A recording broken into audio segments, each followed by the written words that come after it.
जय माता दी। मेरे चैनल में आप सभी का स्वागत है।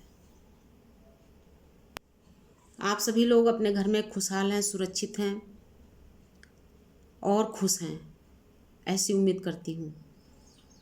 और ईश्वर से यही प्रार्थना है, ईश्वर सबको हमेशा खुश रखे, सुरक्षित रखे और स्वस्थ रखे। आज का हमारा टॉपिक बहुत अच्छा है। हम गर्मी में, अभी तो गर्मी का मौसम स्टार्ट हो गया, कहीं कहीं बहुत अच्छी खासी गर्मी होने लगी है हमारे जम्मू में, क्योंकि बीच बीच में जब बारिश हो जाती है यहाँ का मौसम चेंज हो जाता है। क्योंकि ये पहाड़ी एरिया है, तो जब बारिश हो जाती है तो बहुत ठंड हो जाती है, और जब धूप निकल जाती है दिन में तो काफ़ी गर्मी भी हो जाती है, क्योंकि यहाँ की धूप भी बहुत ज़्यादा तेज़ होती है। तो यहाँ पर भी अगर प्लेन में रहने वाले लोग समझते हैं कि यहाँ पे एसी या कूलर की ज़रूरत नहीं होती, तो ऐसा नहीं है। यहाँ पर भी एसी और कूलर की भी ज़रूरत होती है, क्योंकि यहाँ की धूप बहुत ज़्यादा सख्त होती है। अपने यहाँ प्लेन में जितनी गर्मियों में तेज़ धूप नहीं निकलती, उससे अधिक तेज़ यहाँ पर सर्दियों में भी धूप निकलती है। वो बात अलग है कि यहाँ पर पहाड़ी एरिया होने के कारण यहाँ की जो हवा चलती है वो ठंडी होती है, इसलिए शाम सुबह का मौसम बहुत अच्छा रहता है। लेकिन जो इधर 2-3 महीने गर्मी के होते हैं, यहाँ पर भी अच्छी खासी गर्मी हो जाती है। तो अभी गर्मी के मौसम में गर्म हवाएं भी चलेंगी। जब हम लोग बाहर निकलेंगे लू भी लग सकती है, क्योंकि वो जो गर्म हवाएं होती हैं उनसे ही लू लगने का सबसे ज़्यादा खतरा होता है। तो अब हम गर्मियों में अपना कैसा खान पान रखें और क्या सावधानी बरतें कि लू लगने से अपने आप को बचा पाएँ। अगर अचानक लू लग गई है और पहले तो समझ में नहीं आता है, तुरंत जब गर्म हवा लगी होती है तो हम बाहर होते हैं तो हमें ये लगता है चलो ये गर्म हवा लग रही है, मौसम गर्म है इसलिए हमारे शरीर में जलन हो रही है, तो हम उस चीज़ को तुरंत समझ नहीं पाते हैं और उसमें हमारी लापरवाही हो जाती थोड़ी सी। लेकिन जब हम ये समझ जाएं कि हमें लू लगी है, जैसे जब लू लगती है तो अचानक से ज़बान सूखने लगती है, पसीना लिमिट से अधिक आता है। किसी किसी को तो आता है वैसे भी ज़्यादा पसीना, लेकिन जिन लोगों को कम आता है पसीना उन्हें भी, और जिन्हें बहुत अधिक आता है उन्हें भी अधिक से अधिक आने लगता है। ये लू लगने की पहचान होती है। और जब लू लगती है तो आपके हाथों में पसीना ज़रूर आता है।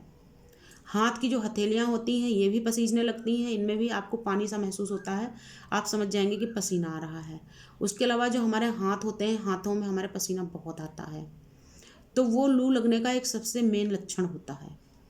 जब भी आपको लू लगेगी तो सबसे ज़्यादा आपके हाथों में पसीना आना तो हो ही गया, आपके जो पैर के तलवे होते हैं उन पैर के तलवों में आपके जलन आपको बहुत महसूस होगी। जलन भी महसूस हो सकती है और कभी कभी पैर के तलवों में भी बहुत अधिक पसीना आ जाता है। तो जब ऐसे लक्षण हमें दिख जाएं तो हमें समझ जाना चाहिए कि लू लग गई है। अब इस लू से हम निजात कैसे पाएँ, क्योंकि कभी कभी ऐसा होता है कि किसी छोटे बच्चे को मान लिया लू लग गई है और घर में हमारे कोई ऐसा है नहीं बड़ा जिसको जो कि तुरंत हमें हॉस्पिटल लेके बच्चे के साथ जा सके। लेडीज़ घर में अकेली होती हैं, कभी कभी हॉस्पिटल दूर होते हैं तो उनके लिए संभव नहीं होता है। या किसी बड़े को भी मान लिया लू लग गई और तुरंत हॉस्पिटल जाना संभव ना हो, तब आप कुछ घरेलू इलाज कर सकते हैं और ये बहुत ही कारगर होते हैं। सबसे पहले तो आप क्या करें कि जिस व्यक्ति को लू लगी है उस व्यक्ति को किसी ठंडे स्थान पर लिटा दीजिए, और संभव हो तो पंखा और कूलर से हटा के उसको ऐसे स्थान पे लिटाएं जहाँ पर बाहर से छन के हवा आ रही हो। छन के मीन्स मतलब कोई ऐसी जगह हो जहाँ पे जालीदार खिड़कियाँ हों और उनसे जब हवा आती है तो वो ठंडी लगती है। या अगर ऐसा संभव ना हो तो ऐसी जगह पर लिटाएं जहाँ पर आप पंखा और कूलर तो चलाएं, लेकिन पंखा कूलर की डायरेक्ट हवा आप उस पेशेंट को नहीं लग रही हो। बाहर से जो नेचुरल हवा आ रही है उसका भी संपर्क हो उसके साथ में, और इन चीज़ों से भी हवा उसको मतलब कि उसके शरीर को नेचुरल ठंडक मिल रही हो। उसके अलावा लौकी के आप मोटे मोटे चिप्स फटाफट काट लीजिए और आधा कटोरा पानी में वो चिप्स डाल करके 5-7 मिनट फ्रीजर में रखिए। उसके बाद में वही लौकी के चिप्स जो पेशेंट है जिसको लू लगने के लक्षण दिख रहे हैं उसके हाथों में, हाथों के तलवों में, हाथों की जो हथेलियां हैं उनमें, पैरों के तलवों में उन्हीं लौकी के चिप्स को अच्छी तरीके से मलते रहिए। जब आप 7-8 मिनट इन लौकी के चिप्सों को मलेंगे तो उसको काफ़ी राहत मिलेगी, उसके शरीर में ठंडक महसूस होगी। क्योंकि जिस व्यक्ति को लू लगी होती है उसके शरीर में अंदर से जलन भी उसको बहुत महसूस होती है, तो जब आप ये ठंडे लौकी के चिप्स उसके शरीर पे मलेंगे तो उससे उसको बहुत राहत लगेगी। उसके अलावा आम का पना बनाएं। आम यानी अंबिया का पना, जो कच्चा आम होता है, हरा आम होता है। हमारे यहाँ यूपी में उसको अंबिया बोलते हैं, कहीं कहीं उसको कैरी बोलते हैं, कहीं कहीं उसको आम भी बोलते हैं। तो आप उस कच्चे आम का पना बनाइए। आप उस अंबिया को आप काट लीजिए, चिप्स की तरह काट लीजिए, छोटी छोटी फाँक उसकी काट लीजिए कैसे भी करके, और उसको पानी में उबाल लीजिए। और पानी में उबालने के बाद में अच्छी तरीके से उसको मसल लीजिए। तो यदि पीने वाले को पसंद है तो वो फाइबर सहित उसको पी लेगा, जो उसके रेशे होते हैं उनके सहित ये पी लेता है तो बहुत फ़ायदा करता है। और उसमें आपको डालना क्या है, थोड़ा सा जीरा और हींग भून करके उसी में 2-3 काली मिर्च पीस करके और उसको डाल के थोड़ा सा उसमें काला नमक डालें और पेशेंट को पिला दीजिए। उसके अलावा आप क्या कर सकते हैं, प्याज के चिप्स काट लीजिए।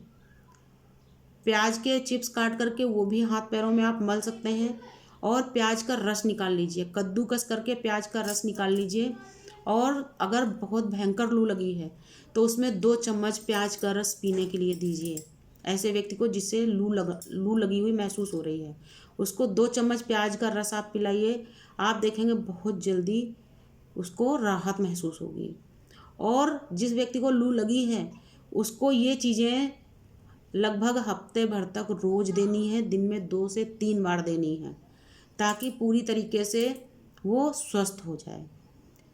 तो इस तरीके से छोटी छोटी बातों का ध्यान रख के आप घर में लू से अपने आप को बचा सकते हैं। यदि किसी को लू लग गई है तो उसको सुरक्षित रख सकते हैं, उसको ठीक कर सकते हैं। बस आज की वीडियो में इतना ही। अगर आपको वीडियो पसंद आया हो तो इसको प्लीज़ ज़रूर ज़्यादा से ज़्यादा शेयर कर दीजिएगा, वीडियो को लाइक कर दीजिएगा और मेरे चैनल को सब्सक्राइब करिएगा। नमस्कार, धन्यवाद।